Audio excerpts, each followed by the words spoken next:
for the audio, or you can even watch back. Giving players all the props, or put them on blast. We don't give no hot takes, only talk facts. We're giving all our devotion, riding high on this wave of emotion. Going all out, yeah, cause this is our time. No, ain't no stopping us till we reach the finish line. All in, we came here to win. We're gonna give everything. S-I-C-K on the run. S-I-C-K, sick, sick. On fire, we're ready to fight. We'll bring the house down tonight. S-I-C-K on the run. S-I-C-K, sick, sick. Play it on the car ride, play it when you lounge. X and O, you know that we can hold it down. Shout out to my man Sammy, got it off the ground. And to all the listeners tuned in right now, got debates, analysis, and speculation. This is sports talk for the new generation. You know where to find us, got a reputation. Sick podcast, your #1 sports destination. Giving all our devotion, riding high on this wave of emotion. Going all out, yeah, cause this is our time. No, ain't no stopping us till we reach the finish line. All in, we came here to win. We're gonna give everything. S-I-C-K on the run. S-I-C-K, sick, sick. On fire, we're ready to fight. We'll bring the house down tonight. S-I-C-K on the run. S-I-C-K, sick, sick. S-I-C-K is the sickest podcast. Tune in for the audio, or you can even watch back. Giving players all the props, or put them on blast. We don't give no hot takes, only talk back. S-I-C-K, S-I-C-K, S-I-C-K, S-I-C-K, S-I-C-K, S-I-C-K, S-I-C-K. All in, we came here to win. We're gonna give everything. S-I-C-K on the run. S-I-C-K, sick, sick. S-I-C-K is the sickest podcast. Tune in for the audio, or you can even watch back. Giving players all the props, or put them on blast. We don't give no hot takes, only talk facts. We're giving all our devotion, riding high on this wave of emotion. Going all out, yeah, cause this is our time. No, ain't no stopping us till we reach the finish line. All in, we came here to win. We're gonna give everything. S-I-C-K on the run. S-I-C-K, sick, sick. On fire, we're ready to fight. We'll bring the house down tonight. S-I-C-K on the run. S-I-C-K, sick, sick. Play it on the car ride, play it when you lounge.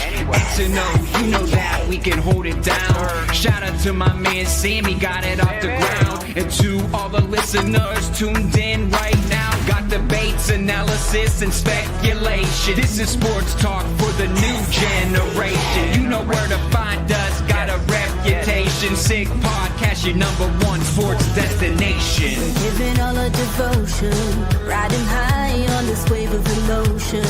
Going all out, yeah, cause this is our time. No, ain't no stopping us till we reach the finish line. All in, we came here to win. We're gonna give everything. S-I-C-K on the run. S-I-C-K, sick, sick. On fire, we're ready to fight. We'll bring the house down tonight. S-I-C-K on the run. S-I-C-K, sick, sick. S-I-C-K is the sickest podcast. Tune in for the audio, or you can even watch back. Giving players all the props, or put them on blast. We don't give no hot takes, only talk back. S-I-C-K, S-I-C-K, S-I-C-K, S-I-C-K, S-I-C-K. S-I-C-K. Turn up your volume. Because you're about to listen to The Sick Podcast. With Tony Marinaro, 55 seconds left in the penalty, a minute and 27 seconds left in regulation time. Boston 4, Montreal 3. Lafleur coming out rather gingerly on the right side. He gives it into Lemaire, back to Lafleur. The sickest Montreal Canadiens podcast. You're in the ball! Sports entertainment like no other. Rejoint, on lui fait perdre la rondelle, une passe devant. Et c'est le dégagement, et ce sera la victoire des Canadiens. Coupe Stanley pour les Canadiens, le 23e de l'histoire. You found the dogs! John, you found the dogs!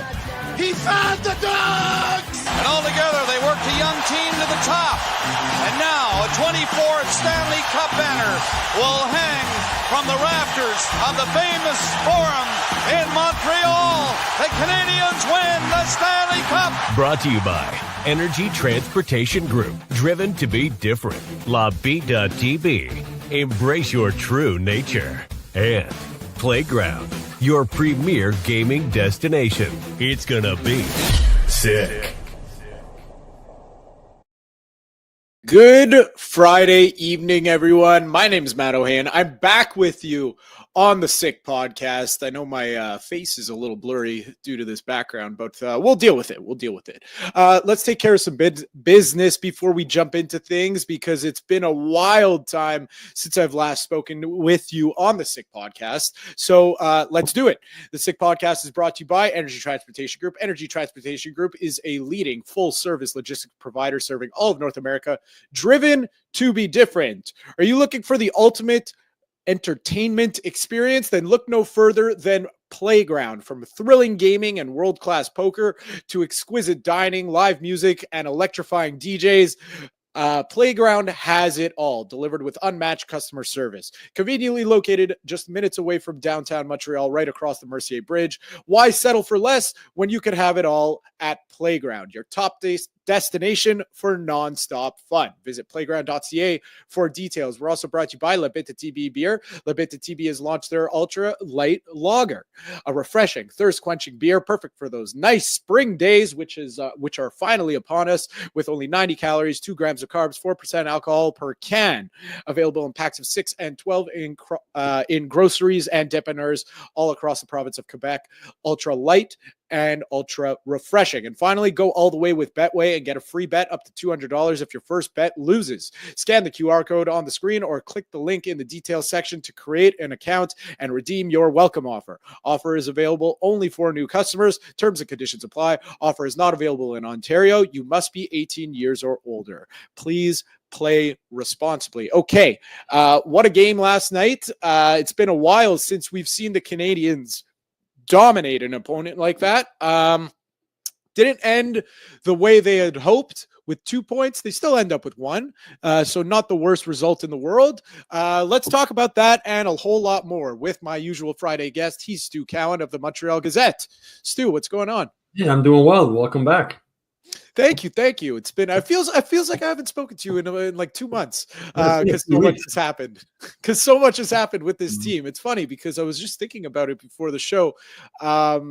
It feels like, just a short few 6 weeks ago, the Canadiens were dead to rights. We're talking how far can they fall in the standings, and now they're sitting in the last wild card spot in the East. And it's funny the way we talk about the team 6 weeks ago versus now, because I'm talking with my friends, after the game, and a little disappointed with the result of the game itself. But obviously, in the bigger picture, they still got a point in the standings. I said that's a big loss, and they said, "Hey, cut them a break because they just, they just keep picking up points." But they're right. I mean, it's just with the way expectations have been raised because they're playing meaningful games right now. We can say that was not a missed opportunity, but that would have, put a big hole. They probably could have ended the Islanders season last night. Well, it's still a huge point. I mean, they're down 3-1 in the third period, right? So if they end up sneaking into the playoffs by 1 point, that goal by Brendan Gallagher on the same day he announces that his mother sadly passed away from brain cancer, that's going to be a huge point. I mean, this is a team 7 times this season they've gone into the second period trailing and come back to win, and they almost made it 8 last night against the Islanders. Ran into a hot goalie. I mean, they had lots of chances to win the game. But every point counts. They went into the game 1 point ahead of the teams chasing them for the wild card spot, and they came out 2 points ahead because everybody behind them lost. So, yeah, I mean, obviously you want the 2 points, but on a road game when you're down 3-1 in the third period and you come back and tie it, I think you take the point and you come back home and you're happy with it. And there were a whole lot of positives from last night, obviously a few negatives, but I really want to focus on the positives today because things are just going so well for the Canadiens. And one of the massive positives that at least I noticed in the past few games is Patrik Laine looks a lot more engaged in the play. Now, does that have to do with Alex Newhook really taking the reins and saying, hey, okay, I understand, Patrik, you're having issues carrying a line. I'm going to start, carrying the puck more. I'm going to start dictating the pace of play. Maybe, but whatever they're doing is working because yes, he scored last night, but I'm just noticing a lot more engagement from him in his play. He seems to be buying into the concepts that Marty St. Louis wants. I mean, he got caught. Well, Lane Hutson really got caught in overtime, and Laine got caught a little bit too. He was sort of two guys going after the thing, but he busted his butt trying to come back on that back check. I mean, he came back hard. And that's overtime, right? You get one chance at one end and come down the other end and they score. But he's been much more engaged. He's been much more physical. Marty St. Louis has talked about it. Laine has been saying he wants more ice time, and Marty's not just going to give it to him. As Marty said, he says, I got to be able to trust him when it's a tie game, when we're up by a goal and protecting a goal. Until he gets to that point, he's not going to get that ice time. But, I put him on last night in overtime. He scored again on the power play. I mean, I think he ranks second in the NHL now in power play, 14, and he missed 30 games. It's remarkable. And everybody knows where he's shooting from and what he's going to do, and he just keeps scoring. So, his engagement level has picked up. And I think it's on this team right now, if you're not busting your butt every shift, you're going to stand out like a sore thumb, right? Everybody is working hard on this team, and Laine's picking it up. I mean, he's never going to be – he is who he is, right? They got him because they needed somebody to score goals, and he's scoring goals. He's never going to be, the two-way player that a Brendan Gallagher is or a Nick Suzuki is, but he can get better at it. And Marty St. Louis always says, no matter how old you are, you can still get better as a hockey player. And he's working on it. And Marty St. Louis has been working on him, and he's been very he's not giving him the ice time, right? He's making him earn it, and now he's starting to earn it. And Laine's probably realizing he's not going to get that ice time unless he does work his butt off. And we're starting to see that now. And be more physical. He's a big guy too, right? He's a big guy. He can use his body, and he's been doing that. And it's just, this is what we've been talking about. I think I've been saying this for the better part of 2 years now. I want to see how Martin St. Louis manages this team when the games matter. And now we're seeing it in front of our very eyes, because all season I have been, probably Martin St. Louis' I don't want to say a detractor, but I haven't been his biggest fan. I'm not the president of the fan club by any means.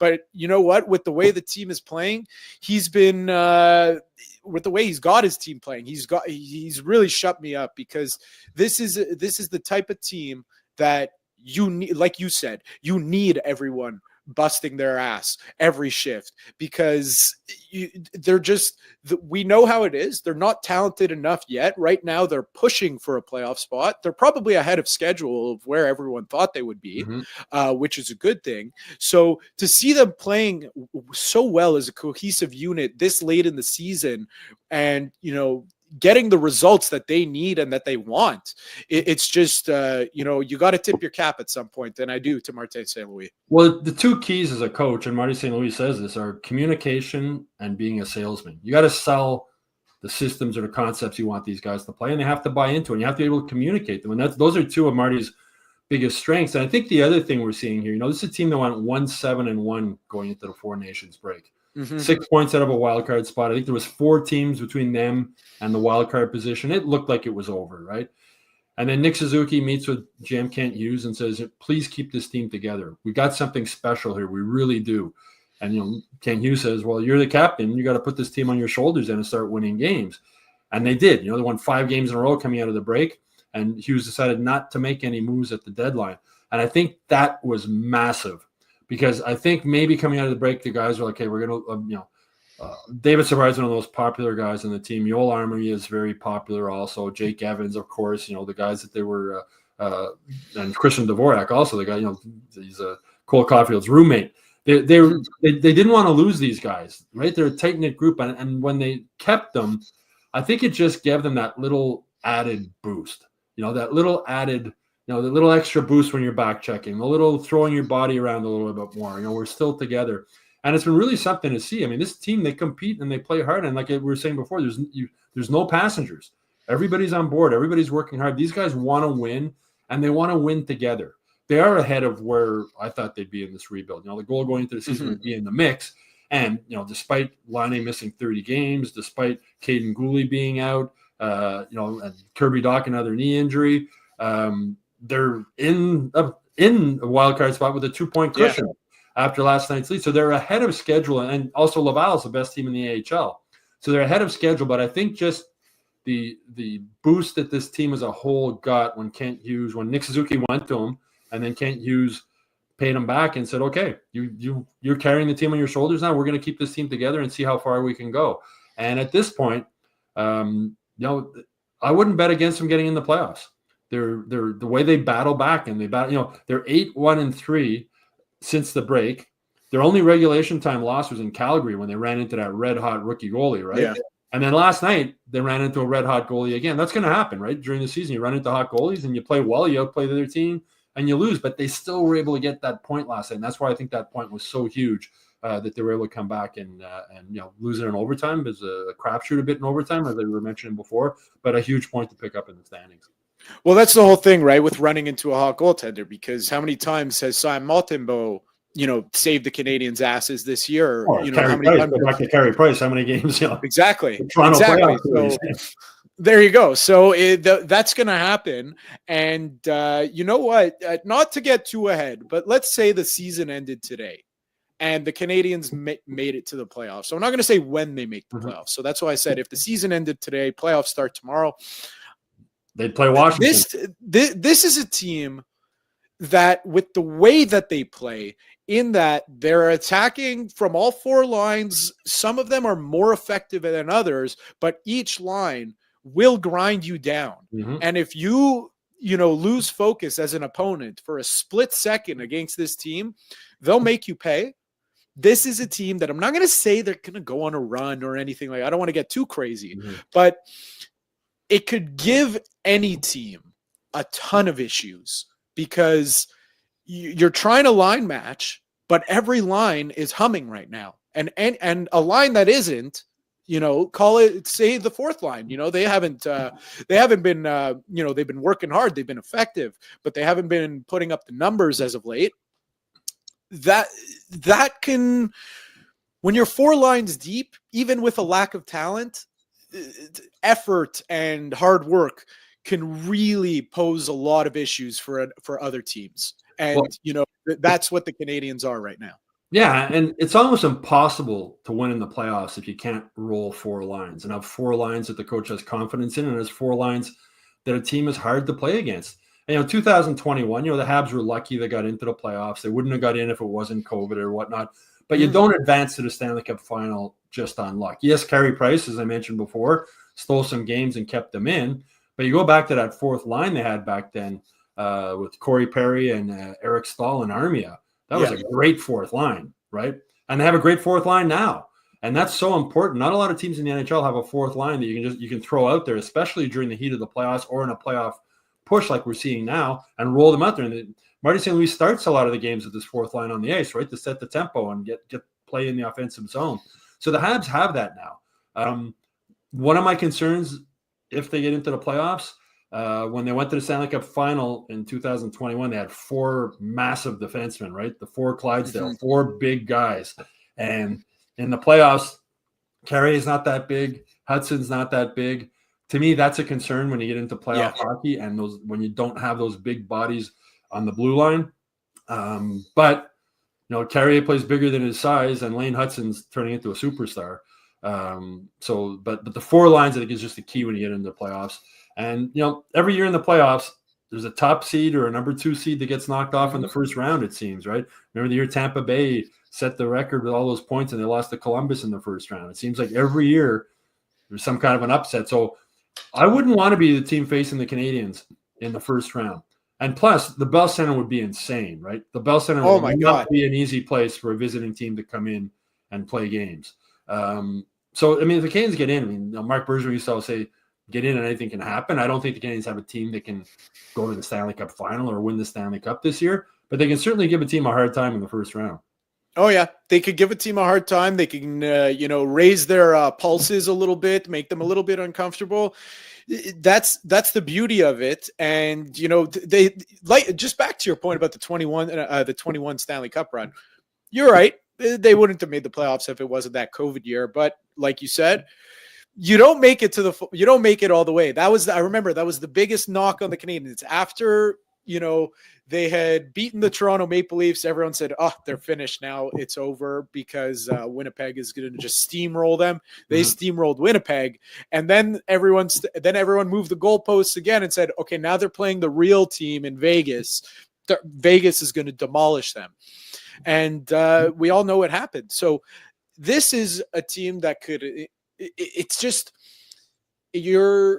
it's a team that is just going to inspire so much hope for the future. We see, we've heard all the cap space that they have coming up next year. And then they have Ivan Demidov, who's been sat, who's the leading point getter on his team and is sat in the playoffs.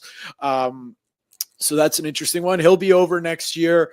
Just a lot of excitement for this team. But for right now, I mean, we gotta treat them fairly. They're in a playoff push. They got a big game tomorrow against the Avalanche. It just feels like every game till the end of the season is going to be the biggest game of the season. None bigger than the two they have left. One against Ottawa and one against Boston. Those are going to be massive games.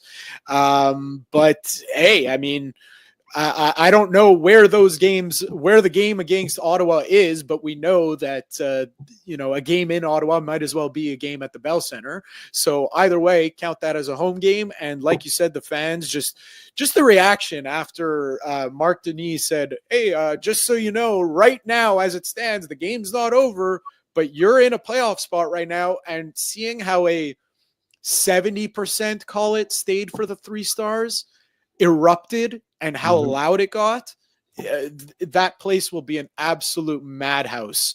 And just really for an inexperienced team, I don't know who Washington, sure, they're former Stanley Cup winners, but how many Stanley Cup winners are still on that team from the time they won? There's Alex Ovechkin, and then who else? Yeah. So that can really, rattle the cage of other teams. Yeah, and we're talking about the Canadiens sneaking into the playoffs in the second wildcard spot. They're also only 3 points behind Ottawa for the first wildcard spot now. So that's with that one game left. Yeah, that's not totally out of the question for them getting in that way either. So it's again, just the playoffs. You never know what's going to happen, and to see this team where they are right now. Again, I wouldn't want to face them in the first round of the playoffs. I think they're a team that's on a roll, and they're gaining more and more confidence moving forward. Saturday is going to be a big game and a big test also with the Colorado Avalanche coming into town, a top team. But it's so nice to see. It's just the city's coming to life, right? Spring's here now. Fans are excited. Fans are talking about the game. Mike Matheson was talking the other day about how when he brought his kid to school, drove him to school, the crossing guard at the school was wearing a Canadian sweater. The city's coming to life, and it would be great for the city if the Canadiens can get into the playoffs. Well, that's it. I say it's funny after or before, it was before yesterday's game. I texted a buddy of mine. I said, whatever happens between now and the end of the season, I don't know if I'll go to a playoff game, but I need the opportunity to go to have the opportunity presented to me to go to the Bell Center in shorts, because it's just been too long. It's been far too long since we've had that opportunity. And it's just, like you said, it brings the city to life when this team is buzzing like this. I mean, I can't remember a time where the Canadiens were, I'm texting friends are texting me, hey, do you want to come over and watch the game? I can't remember a time like this. Well, during COVID, it was crazy too, but nobody could go to the Bell Center, right? Until the finals of 2,000 people. But I mean, the scene outside when they won that Saint Jean-Baptiste game against Vegas when Lehkonen scored the winning goal. But it's interesting to note, the only player on the current Canadiens who has ever played a playoff game in a full Bell Center is Brendan Gallagher. back in 2017 when they lost in the first round to the Rangers. That's incredible to think about. And, Josh Anderson was talking about it the other night and saying Gallagher's telling all the guys about it. Like, you have no idea what this place is like in the playoffs. You think it's crazy now? Wait till you see when you get into the playoffs. And there's so many fans who haven't had a taste of it for so long. If you're a 20-year-old guy, you were 12 the last time the Canadiens had played in front of a full Bell Center. That's a long time. So I think the city, we're starting to see it. I mean, you mentioned the ovation that Josh Anderson got after being named the first star. I mean, that was so touching, and him pounding his heart and the season he went through last year. And, just saying that Montreal is the worst place to play when things are going bad and the best place to play when things are going good. And there's a lot of truth to that. And right now things are going good. And I can't think of a better place to be playing hockey right now than Montreal. So we have to touch upon, because we'd be remiss if we didn't touch upon a little bit the negatives. We're going to jump back to positives, like I said, but we're going to touch upon it because this is one thing that's of concern when you are going into a game against a team like the Colorado Avalanche with just so much firepower, and they're playing super well, has been the play of Sam Montembeault the past two games. Now it's kind of going both ways right now for the Canadiens. It's either Montembeault's working and the rest of the team isn't, or it's the other way around. When tomorrow is a game where you need both parts of the puzzle to come together, because I watched, I think it was maybe last night or it must have been last night. It was before that. It was before the Canadiens game started. I peeked over at the Ottawa game against Colorado, and Ottawa fell asleep for 30 seconds and bang, it was 2-0 right away. And Ottawa, yes, we like to rag on them, especially me, and the Canadiens have owned them this season, but that is a really good hockey team, and they just got owned last night because they lost focus for a split second. Yeah, and I say Colorado, it's going to be a challenge here on Saturday night, but the thing with the Canadiens, even when they fall behind, they're able to battle back. And with Montembeault, he's been really good since the Four Nations faceoff. He has his record. He's got like a .914 save percentage. But the third goal he laid in against Ottawa, he was really upset.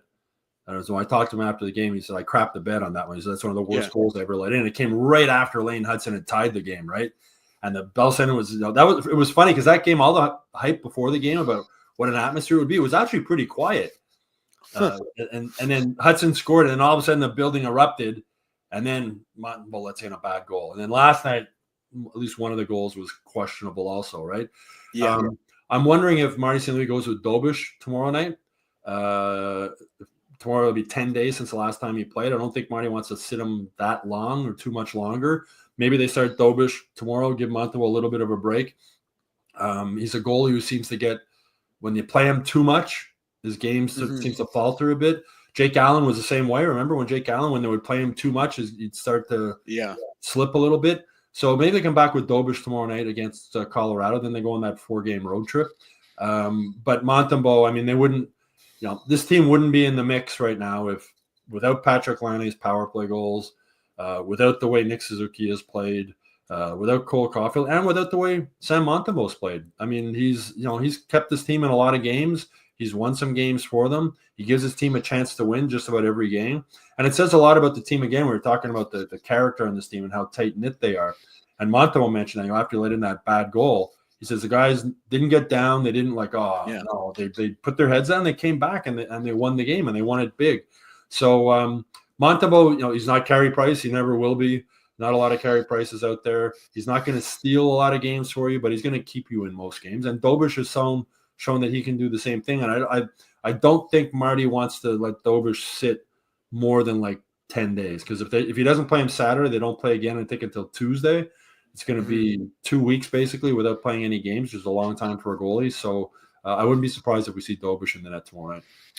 It would be a Martin, I'll call it a Martin St. Louis move, because he loves to light a fire under his players' behinds. Mm-hmm. And what better way? Because Dobish, the reason why Montembeault has been playing so much is because Dobish has faltered. The magic of the rookie goaltender has, faded away, and he is what he is. He's a rookie goaltender. There's obviously still a ton of space for him to improve, but his past few starts, he has looked like a rookie. And he said, and maybe this will be, if you're right, and Dobesh starts tomorrow, it'll be the one where he says, hey, Saturday night at home against the high-powered Colorado Avalanche, show us what you got. You're a part of this team too. You're a part of this run. You're an important piece, and we need you to step up here. It's a smaller sample size, obviously, than Montembeault, but just looking at the stats here, Dobish, 12 games, he's got a 2.71 goals against average and a 907 save percentage, and Montembeault's got a 2.86 goals against average and a 900 save percentage. So Dobish has a better goals against average, better save percentage than Montembeault, as smaller sample size. But I think St. Louis has confidence in Dobish, and I think the team, even more important, confidence in him also. And I don't think they can play Sam Montembeault all 15 games or whatever it is that's left in the season and expect them not to falter a little bit. So he's faltered a little bit the last games. They won a game and they lost a game in overtime. They still got 3 points. But tomorrow night might be a chance for them to give him a little break and then come back with them again once they start the road trip. Yeah, again, it's just going to be they played, I think it's Tuesday, then they play, I think it's Thursday. They have a back-to-back in that 4-game road trip. So I'm sure will play one of those games also. Yeah, he'll definitely get in there. He has to, because it's just at a certain point, it just becomes we're not in the days of Martin Brodeur playing 72 games a year. It's just not the way it is. And it's just it just feels like the schedule. It's actually been, down this stretch, we heard the Canadiens a lot before the Four Nations that they were tired, that they were gassed, they have nothing left, and they were just trying to make it there. Yeah. And now, we're seeing Saturday to Tuesday. That's a nice little break. Yeah. We're seeing these nice little breaks for the Canadiens later in the season, which is probably paying dividends because, they don't have the excuse of being tired anymore because every team is in the same situation that they're in. It's incredible. You think back, Grant Fuhr 1 year with the St. Louis Blues played 79 games. It's insanity. It's just, and I've never been a goaltender. I know we've spoke about this very, very briefly in the past. Just, Nick Suzuki hasn't missed a game in how many years. Why does the goaltender get every third game off or fourth game off? It's a different. I think it's more of a mental thing because, if Mike Matheson can play 28 minutes and back-to-back nights, why can't a goalie play back-to-back nights? But goalie's focused 60 minutes, right? Yeah. The whole time. Yeah. Whereas players are on the bench, they will drink, you relax, you get ready for next shift. For a goalie, it's that mental focus, I think, is the thing that they need a break from as much as anything else. Yeah, so we'll see. And so moving from off the ice, nice little story after, obviously Brendan Gallagher's mother, he announced his mother passed away. On Twitter today, a fan had a Hockey Fights Cancer jersey. And it said, who, like in the little patch right here, it said, "Who am I fighting for?" And it says Mom. And she tweets out to Brendan Gallagher that she feels that he has earned this jersey and that he deserves it. And this thing just takes off on the Habs Twitter sphere or whatever you want to call it. And it gets, I think it must be at 7,000 likes right now. And Gallagher actually sees the tweet and answers it and says, how about a jersey swap on the last home game of the season? Just a very beautiful story. Well, the woman is Lucy Lachance, and she lives in Gatineau, and I spoke with her earlier today. I got in touch with her after the thing. And it was 2022, which was the last year that I'm going to write a story. It'll be in my Stu Slapshots on the Hockey Insight website on Saturday. But 2022 was the last year that during the Hockey Fights Cancer night, the players would wear the purple cancer-colored sweaters for the warm-up, and then they would auction them off afterwards. And Gallagher's her favorite player, and she paid $1,500 to get the sweater in the auction, with the money going to the cancer funds. And she loves Gallagher, and then his mother passing away, and reading about his daughter and how his baby daughter, her middle names are the names of Gallagher's mother, Della, and of his wife's mother's name. And she just thought, he should have this sweater. And she posted the tweet on there, and she wasn't sure if Gallagher would see it because she knows he's more active on Instagram than he is on Twitter, like most of the players. But I know I retweeted it, and I know Chantal Maccabee saw it, and the Canadiens got in touch with her, and they've given her 2 tickets to the final game of the season, and she is going to exchange her Hockey Fights Cancer sweater, which says I fight for, and he had mom on the bottom because that was the year after his mother had been diagnosed with the brain cancer, and she was given 6 to 18 months to live, and she lived 3.5 years after that. So she has that same fighting spirit that Brendan Gallagher has. So the last game of the season, Gallagher is going to give her his sweater that he wears that night, and she's going to give him that sweater. It's just it's a really beautiful story. It's really thoughtful of the woman to think of that. And Gallagher responded on Twitter. And as you said, how about a sweater? It's just a great story. It really is. It's really unbelievable, and it just deepens the level of why we love this sport, but also why this is the best place in the world for hockey players to play. It really is, because this just goes to show that hockey means so much more than just hockey to people in Montreal. It's just such an amazing story. And kudos to Chantal Maccabee, who's so good at her job and understands when she took the job, when she left RDS for this job, she wanted to make the players closer with the media because it was intense, and more importantly, make them closer with the fans. She said, I want fans to fall in love with players the way I fell in love with Guy Lafleur and the way I became a fan.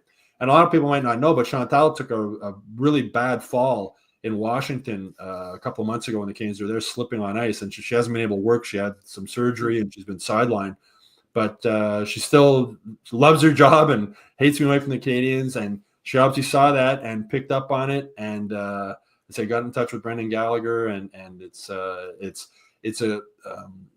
kudos to Chantal for just picking up on that and making it an even better story, right? Yeah.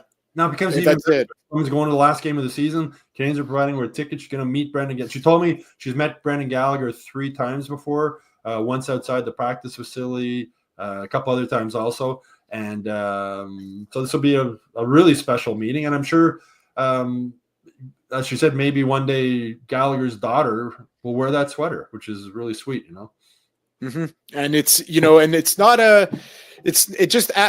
to me, it adds an element that she's not from Montreal. She's going to be driving in, 2 hours from Gatineau to make that trip. And like you said, she's met him outside the practice facility. That's a 2-hour trip right there. It's just amazing, the fans that this team has. She also told me that she was a big Canadiens fan.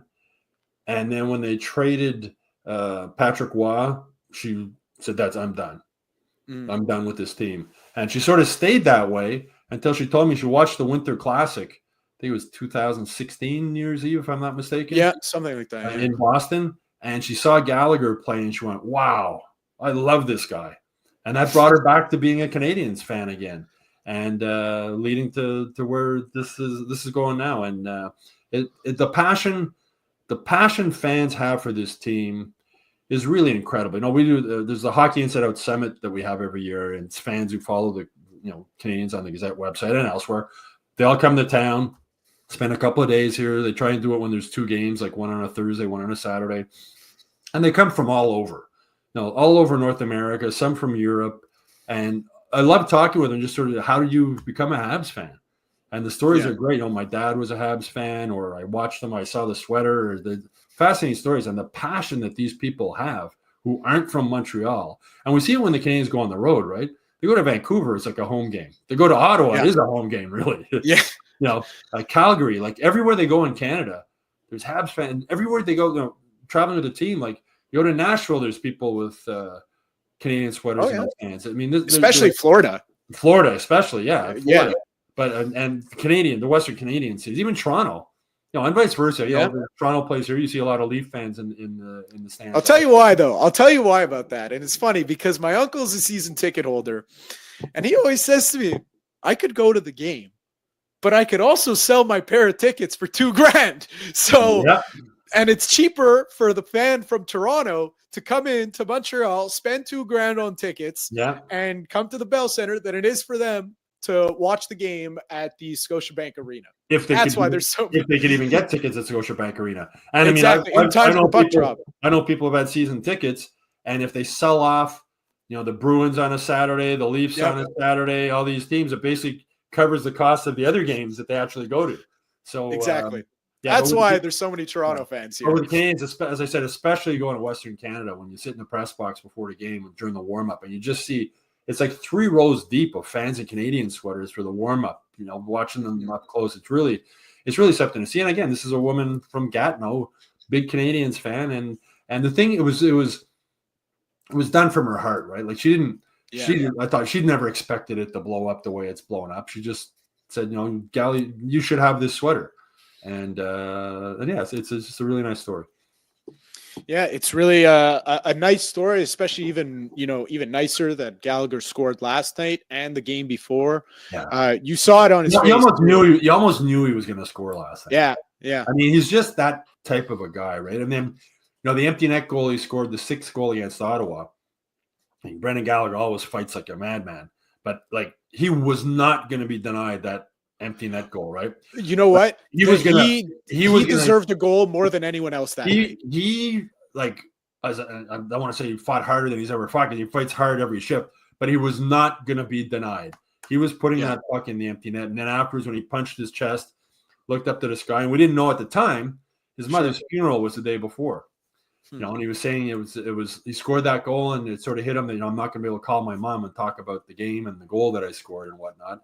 And, he spoke yesterday with the media in New York saying, his mother was a softball player and really competitive, and she never lost that competitive spirit, and it's been handed down to her son, obviously.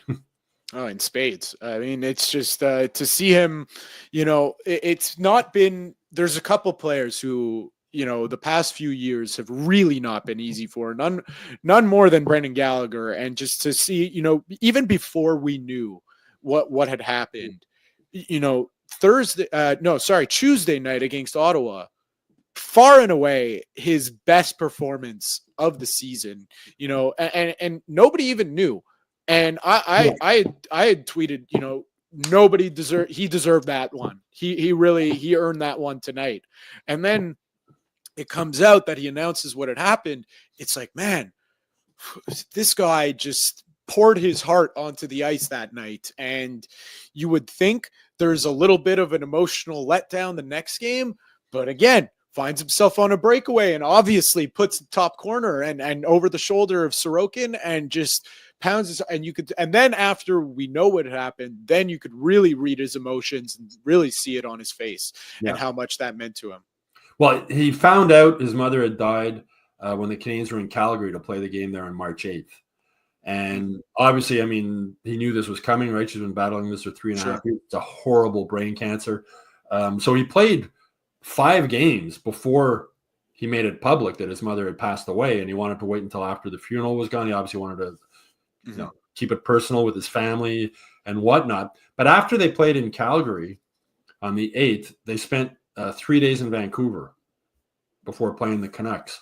And Gallagher spoke about this yesterday, and his family's from Vancouver, right? His family home's there.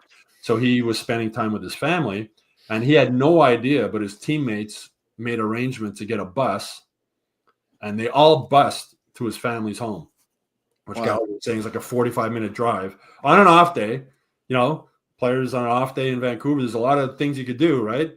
And they, as a team, they decided they were going to get on a bus and all go to Gallagher's family's house to spend time with him and his family. And that just speaks to how close-knit and how tight this team really is. It really is. They really have become a family, this team. They really, it's when you're around the team on a regular basis like I am, you see them, they really like each other. There was that, headlines there earlier this week when Pizzetta and Jack Guy got into it at park, almost got into a fight. These two, it was like brothers fight. Like these guys love each. Like they go for dinner together all the time, right? Well, they went for dinner later that night. They posted one of them posted a picture on Instagram. Pizzetta did something to piss him off, and they went at it. And then we walked in the room afterwards. And it was quite funny because it was a hard practice. And Jack Guy was sitting in his locker, and he had his helmet up, and media obviously went to. He says, "Guys, go somewhere else first. I'm tired. I need to catch my breath here." And somebody said, "Well, what happened with Bizzetta?" He said, "I hate his mustache." And he started laughing, and he was yelling at Bizzetta, "Come on over, let's finish this right here." But and Jack, I grew up beating the crap out of his little brother Florian, and he told me earlier this season. He says he did it because my dad was so hard on me.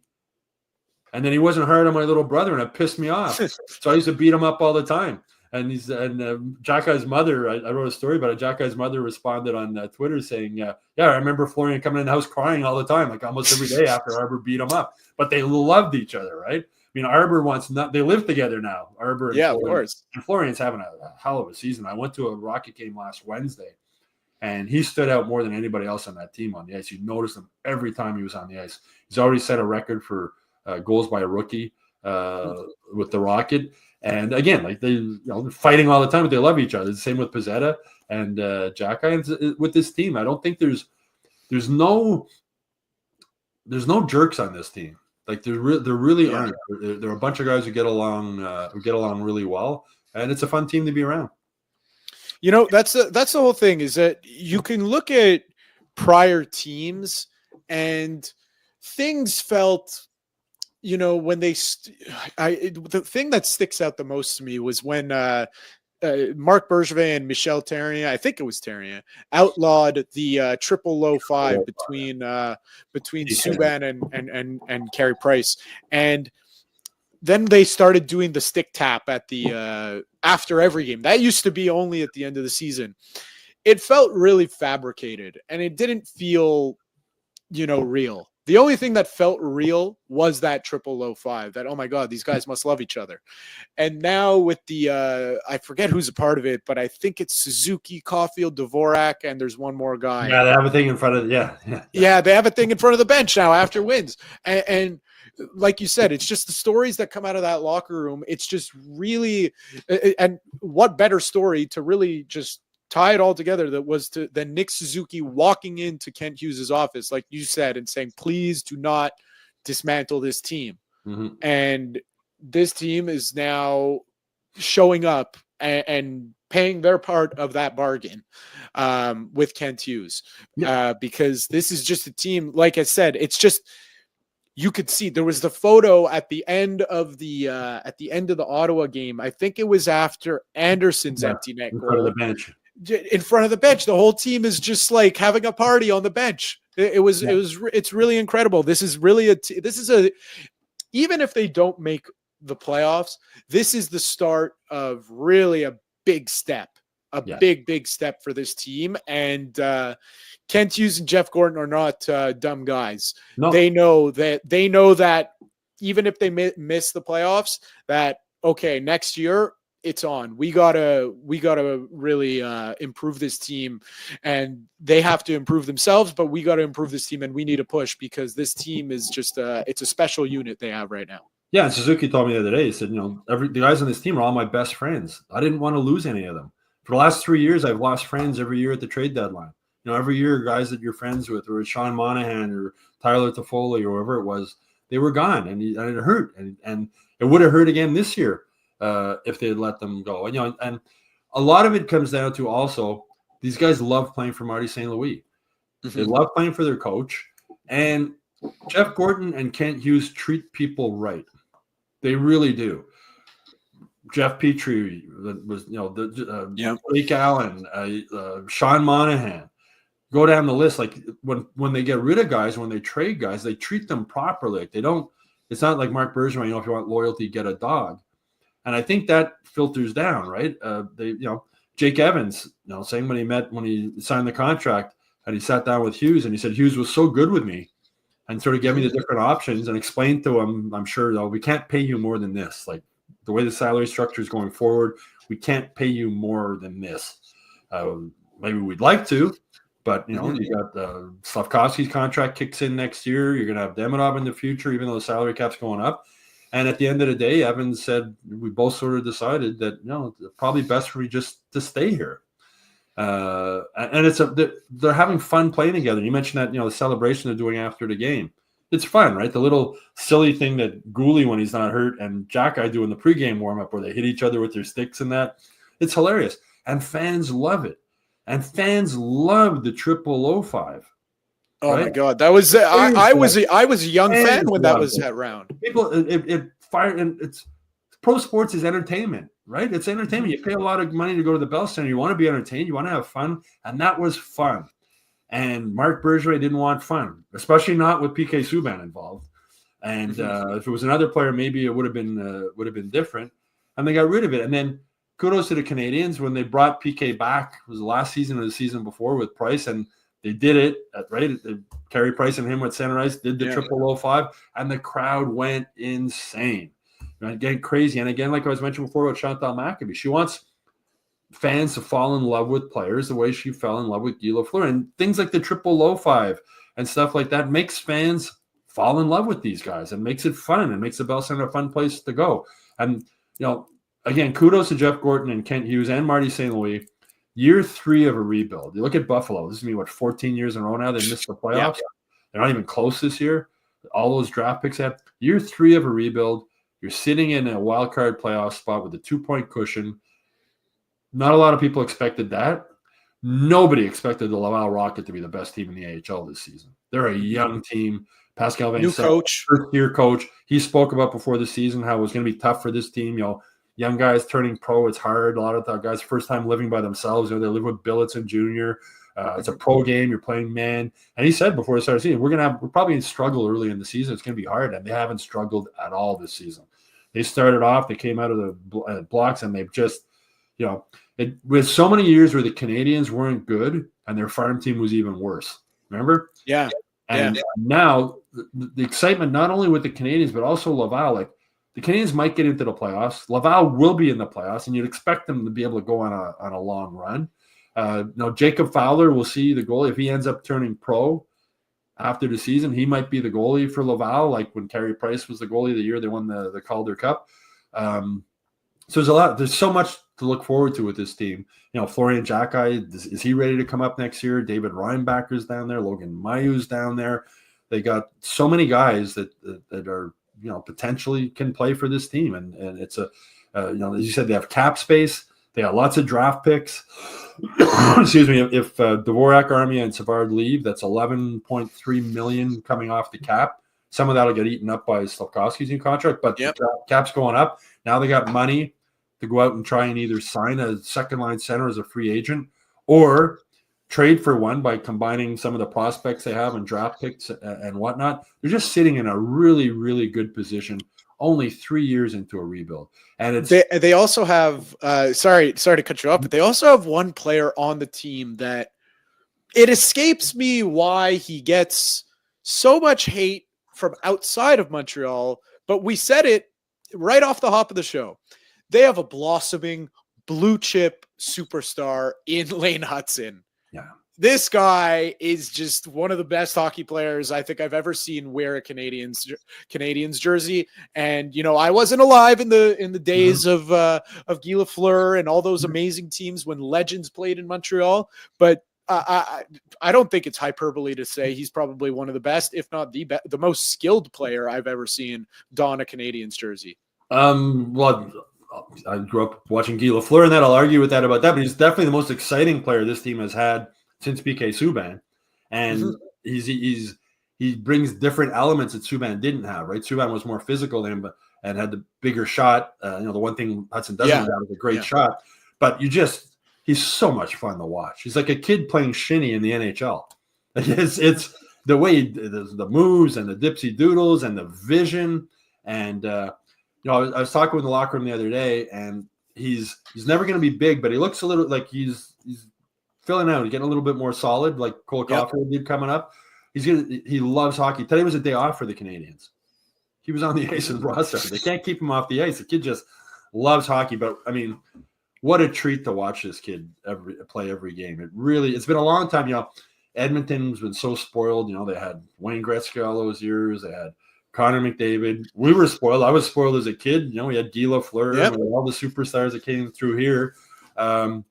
But now Montreal fans are finally getting to have a player where every night you go there and it makes you go, wow. I mean, it makes me go, wow, 3 or 4 times a game. Like not the passes he makes, the way he seems to know at the last second when he's going to get hit.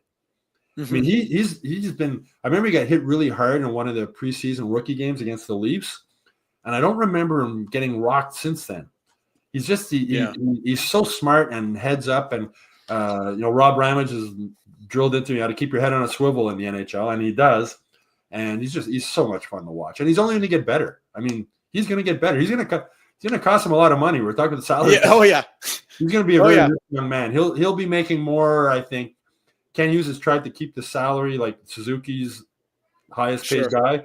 I think Lane Hutson's a guy who's going to change that. Well, we saw the report from a couple weeks ago. This is already maybe a couple months, but what the salary cap will be going up to in a few years. I think it's like 110 million in a few years. Salaries are going to inflate as well there. So and those contracts that Hughes signed Suzuki and Caulfield to are going to look pretty good.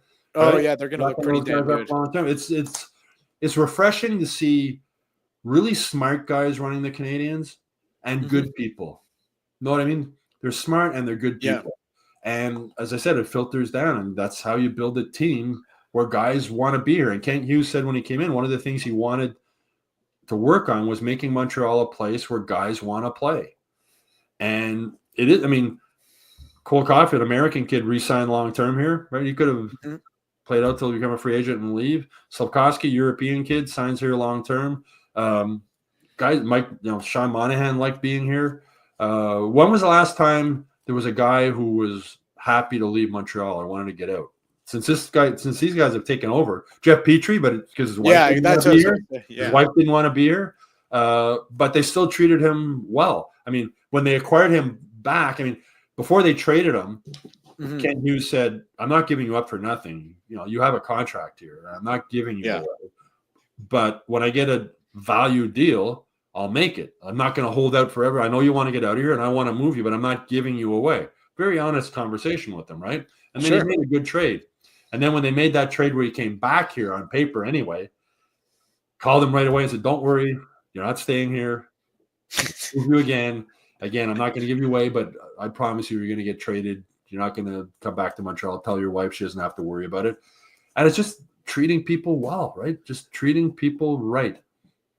Well, you know what it is? It's the Canadiens are a massive. Call them, they're probably the biggest. They're the biggest hockey team outside of the New York Rangers value wise. Oh, probably. I don't. I haven't seen the Forbes report. Toronto and the Rangers are ahead of them. They're third. Yeah. So they're a massive organization, but they run like this is going to come off weird, but they run like a mom and pop shop in the way that they treat people. You're not just another employee. You're like how a big firm would a big accounting firm would treat junior employees or whatever. You don't get lost in the fold. You get treated with respect. They know everyone. They want everyone to feel welcomed, and they want it to be a place to work. They're not going to let their brand of the Canadiens do the walking for them and saying, "We're the Canadiens, you should want to play for us." That's not how it works. And as Ken Hughes has said too, in one of his news conferences this season, I think we're going to treat you that way, but in return, we expect certain things from you also, right? We expect you to play for your coach. We expect you to respect the concepts and systems he wants to play with. We expect you to give 100% effort every time you're on the ice. We expect you to handle yourself with class off the ice and dealing with fans. Like, it's a two-way street. We're going to treat you right, but here's what we expect from you. And they make, Marty St. Louis always talks about the non-negotiables he has, right? There's certain things that are non-negotiable and other things that you deal with, as they come and go. But there's certain things that's non-negotiable. And the Canadiens management team has set that standard also. And the non-negotiables, I'm sure, are very fair. No, they're not. And the players seem to respect it, and they respect playing here, and they like playing here. We'll see. We'll see how much they like it moving forward, because we see how much they love it right now. They get into the playoffs, I guarantee you they're going to like it a lot more. So we'll see. And Ken Hughes had an interesting thing to say the other day too, is that with the Four Nations Face-Off tournament having been in Montreal, and all the best players in the league here, or most of the best players in the league here, they were here for like 5, 6, 7 days, right, for the first part of that tournament. And when you're an NHL player on the road, you're in and out of Montreal pretty quick, right? You're never here probably for more than 2 days, right? If it's a back-to-back, you're in and out. And he was saying it and the Bell Center was pumped, right, for those games. Oh, it was rocking. And even the other games that were in Canada or US, there was a great atmosphere. So he was saying that tournament gives some players who have maybe not spent more than a day or two in Montreal a chance to spend some time here and go to some of the restaurants and see some of the sites and realize it's a pretty cool city, right? And realize that when it's a good hockey team, the Bell Center is the best place in the NHL to play. So maybe that factor is moving forward also, right? When guys realize, oh, yeah, okay, well, it's cold in Montreal, but it's cold in a lot of places where NHL teams play. Yeah. It's a cool city. It's a different vibe. You know, there's no other place like Montreal in North America, right? With a different language and the European flavor and everything else. And if you throw in a good hockey team also, some pretty good selling points. Hey, listen, the biggest selling point would be, if you perform in this city and you deliver for the fans, you become, forget Toronto and what they said about Mitch Marner last year. Here, you are a god if you deliver for this city. Look at the statues outside the Bell Center. You know, but that's it. They're there forever. Chris Nyland talks about it. You know, he hasn't played in I don't know how many years now. He walks down St. Catherine Street. He can't walk down and can't go a block without being recognized. But that's it. That's by all accounts, a superstar player, right? He was a tough guy. Exactly. He was like the other that guy, and it'll be for these guys if they win a Stanley Cup here eventually. It'll be the same thing for them. You know, even now, like these guys can't go out without being recognized, but to win in this city and bring a Stanley Cup back to this city after such a long break, it would be really something special. You know how it runs even deeper than these guys coming into the city and being, seeing it a little bit, maybe getting recognized a little bit more. But these are, elite guys that they should be recognized. They're the faces of the league. I remember, this is a long time ago. This is I must have been 15, 16 years old. Canadians are playing the Florida Panthers. I'm on spring break. I go to the game. And then my uncle takes my cousin and I over to the Cheesecake Factory over at Sawgrass Mall after the game, just grab some dessert. And again, I'm 15 years old. And someone walks in to the restaurant and I'm just staring at him. And I go, I don't know who this is, but this is a hockey player. I couldn't tell you who it was. And I started looking at my phone, going down the Florida. I know it's not a Canadian because I would have recognized them right away. I start going down the Panthers roster and I go, I knew it was a hockey player. It's freaking Dan Ellis. And I went up to him in my Canadian sweater. I said, hey, Dan, I'm a Habs fan, clearly, but just wanted to say good game tonight. I'm happy with the result, but it's really cool to meet you. And he said, how the hell did you recognize me? And I said, I'm from Montreal. What? You're a hockey player. You don't get recognized? And he goes, I've been walking into the BB&T arena. That's what it used to be called, the BB&T arena, in my suit, and nobody says hello to me or stops me on the street. Yeah. So Alexandre Carrier told me that 7 years ago he played in Nashville. He says he was recognized maybe 3 times. There you go. In Nashville. And I remember Alex Killorn, Montreal kid who played in Tampa. And I remember his mom telling me that she was visiting him and staying at his condo one time or whatever. And they got in the elevator and he's wearing a suit. And somebody got in and said, oh, geez, you're all dressed up. And he says, yeah, I'm going to the hockey game. Oh, what do you do there? Do you work at the rink? Somebody lived in the same building as him. Yeah, exactly. They didn't know. And I've said this before. I've told my friends this. I've been to, I think the only NHL cities I haven't been to are Chicago and Philadelphia. I've been to every other NHL city covering the Canadiens. And I've told my friends this and my wife, the more I travel, the more I like and appreciate Montreal. Yeah. Every city has its issues, everywhere you go, but you can walk around the streets here at night. Like you can walk, if you're a visiting player, you can walk from the hotel to the rink without worried about getting mugged or whatever. A lot of cities in St. Louis, New Jersey, places like that, it's a dangerous cities to walk around. So yeah, the more I've traveled, the more I grew up here. Obviously, I have a soft spot for Montreal, but the more I travel, the more I like Montreal even more. You know, and from a hockey perspective, there was no greater example of, you know, you always hear people say, oh, Montreal's the best place. It's the best place. And then, you know, it kind of, if you don't know and you kind of get tired of hearing it a little bit, which that happened to me. And then when I went to Nashville last year, this is Nashville versus Vancouver, game 6 of the first round of the playoffs. Nashville had to win the game to keep their season alive. And I heard amazing things about that. I just learned after that game, arenas could have good atmospheres. Just stop comparing them to the Bell Center, because I was like, really, this is what people are hyping Nashville up to be, and this is like nothing compared to back home. Yeah. And some of the fans, they got a little offended when I told them that, but they understood, because they understand how crazy Canadiens fans and Canadians are crazy about hockey. Just about every player in the NHL, I think, will tell you the Bell Center is their favorite place to play. There you go. They're probably like 90% or something like that. I mean, Toronto's but go to a game in Toronto, it's like, no, it's so quiet. It's freaky. Hold a business meeting there. It's freakishly quiet when you go to a game in Toronto. The first time I went to a game there, I was like, wow, they're right. There's no atmosphere. It's funny compared to the Bell Center. It's funny because, okay, fine. We'll fit in our 2 minutes of ragging on Toronto. It's funny.